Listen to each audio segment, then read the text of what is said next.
The anti-landing operation during World War II caused Japan a lot of headaches. Not only was it difficult to resist the attack of the Allies on the Pacific Islands, but even worse, the Allies almost launched a large-scale landing battle on the Japanese mainland. The 79 type heavy anti-tank missile developed by Japan after the war has been equipped with the function of attacking small ships, becoming one of the few equipment that can both anti-tank and anti-ship. The 79 type is a second-generation heavy long-range anti-tank missile developed jointly by Kawasaki Heavy Industries and Mitsubishi Motors, finalized in 1979, and entered service in 1984. It is also known as ATM-2 or HMAT, nicknamed Heavy Mat. Although it is named as equipment developed by Japan, it is actually an upgraded version of the 64 type Light Mat medium-range anti-tank missile in Japan. The technology of the 64 type is derived from the French SS-10 anti-tank missile, so it cannot be considered as purely Japanese. However, with mature technical support, Japan's related research went relatively smoothly, and the generation and division were clear.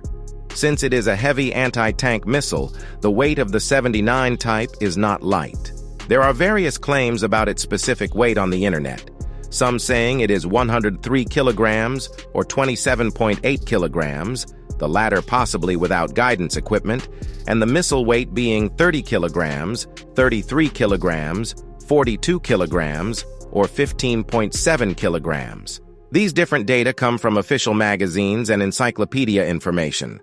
After consulting some data, a general idea can be summarized.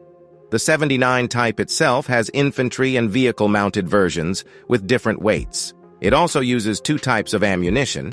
One is a conical-shaped charge anti-tank missile, which is lighter and has a shorter range, penetrating depth of about 500 millimeters and a maximum range of 4,000 meters. The anti-ship missile uses a heavier semi-armor-piercing warhead with a maximum range of 6,000 meters, and both missiles use impact fuses.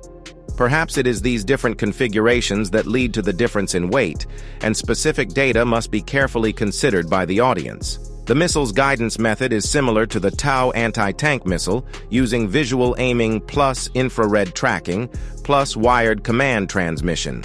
There is also a xenon lamp at the rear of the missile, which lights up after launch, used for the shooter to estimate the missile's flight trajectory and guide corrections. The missile body is cylindrical, with no tapering changes, and the control wings are in a layout of two pairs of X shape, with the front pair being smaller in size.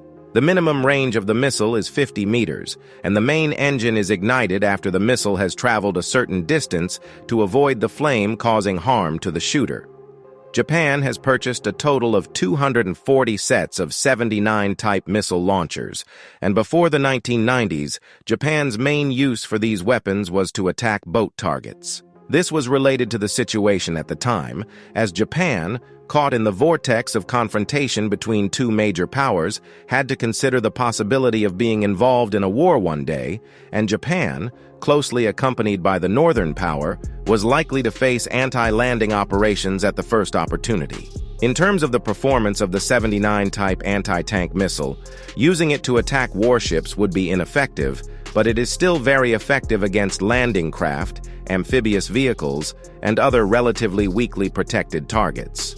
With its 500 mm armor penetration depth, it can effectively damage first and second generation main battle tanks, but it is very difficult against third generation main battle tanks. The 79 type anti-tank missile is still in service in Japan, and since the 1990s, its main focus has shifted to anti-tank operations. Its production continued intermittently until 1995. For Japan, which does not have the demand for warfare, the 79 type still meets its military needs, and when used tactically with updated equipment like the 87 type individual anti-tank missile, it can still play a significant role. With the rise of wheeled armored vehicles and infantry fighting vehicles, there are still many targets available for the 79 type to attack.